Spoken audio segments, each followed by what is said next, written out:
Mark 21. Mark 21 એ machine readable cataloguing for the 21st century. એ એક આંતરરાષ્ટ્રીય બિબ્લિયોગ્રાફિક ડેટા ફોર્મેટ છે જેમાં રેકોર્ડ્સ કમ્પ્યુટર વાંચી શકે તે રીતે ગોઠવાય છે. માર્ક 21નો વિકાસ લાઇબ્રેરી ઓફ કોંગ્રેસ દ્વારા થયો છે.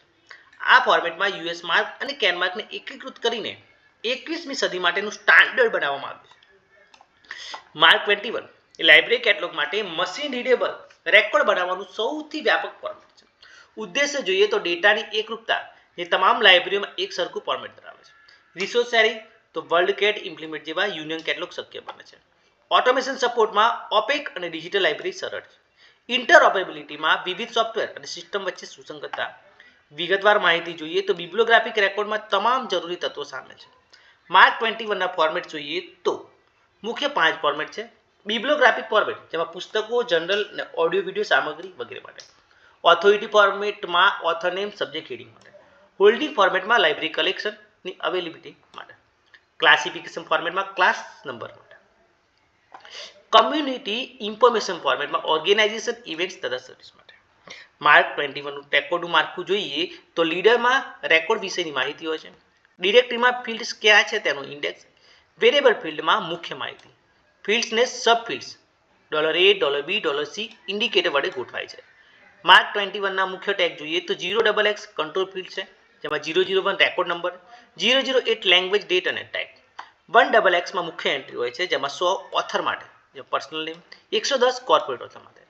2xxમાં શીર્ષક અને પ્રકાશન જેમાં 245 ટાઇટલ અને રિસ્પોન્સિબિલિટી, 250 એડિશન, 260 પબ્લિકેશન અને 264 આરડીએ માટે.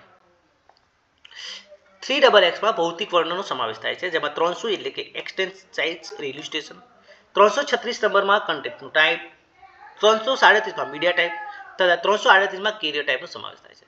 5xxમાં જોઈએ તો 500 જનરલ નોટ્સ માટે, 504 નંબર બિબ્લિયોગ્રાફી નોટ માટે, 520 એબ્સ્ટ્રેક્ટ તથા સમરી માટે. 6xxમાં વિષય સંબંધિત એન્ટ્રી હોય છે જેમાં 650 ટોપિકલ સબ્જેક્ટ હેડિંગ તથા 651 જીઓગ્રાફિક હેડિંગ માટે.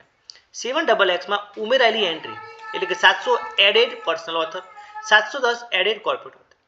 8xxમાં 830 સિરીઝ ટાઇટલ માટે.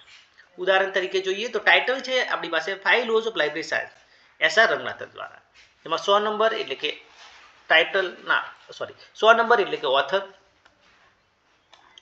245માં ટાઇટલ, 250માં એડિશન, 260માં પબ્લિકેશન પ્લેસ, પબ્લિશર તથા પબ્લિકેશન યર, 300માં ફિઝિકલ ડિસ્ક્રિપ્શન એટલે કે પેજીસ તથા ઇલ્યુસ્ટ્રેશન તથા સાઇઝ, 504માં બિબ્લિયોગ્રાફિકલ રેકોર્ડ, 650માં મુખ્ય વિષય તો સબ્જેક્ટ.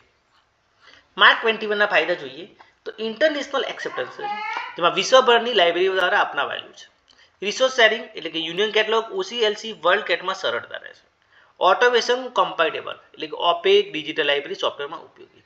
ડિટેલ ઓરિએન્ટેડમાં બિબ્લિયોગ્રાફિક ડેટા ખૂબ જ વિગતવાર હોય છે. ઇન્ટરઓપરેબિલિટી જોઈએ તો માર્ક ડેટા અન્ય સ્ટાન્ડર્ડ સાથે સુસંગત છે. માર્ક 21ની મર્યાદાઓ જોઈએ તો જટિલતા એટલે કે ફિલ્ડ સબફિલ્ડ યાદ રાખવા મુશ્કેલ છે. ટ્રેનિંગ જરૂરી છે. કેટલોગર્સને વિશેષ તાલીમની જરૂરિયાત ઊભી રહે છે. ડિજિટલ એજ માટે મર્યાદિત. લિંક ડેટા માટે બી ફ્રેમ વધુ યોગ્ય છે. ઇન્ફ્રાસ્ટ્રક્ચર જરૂરી. સોફ્ટવેર અને હાર્ડવેરમાં ખર્ચો થાય છે.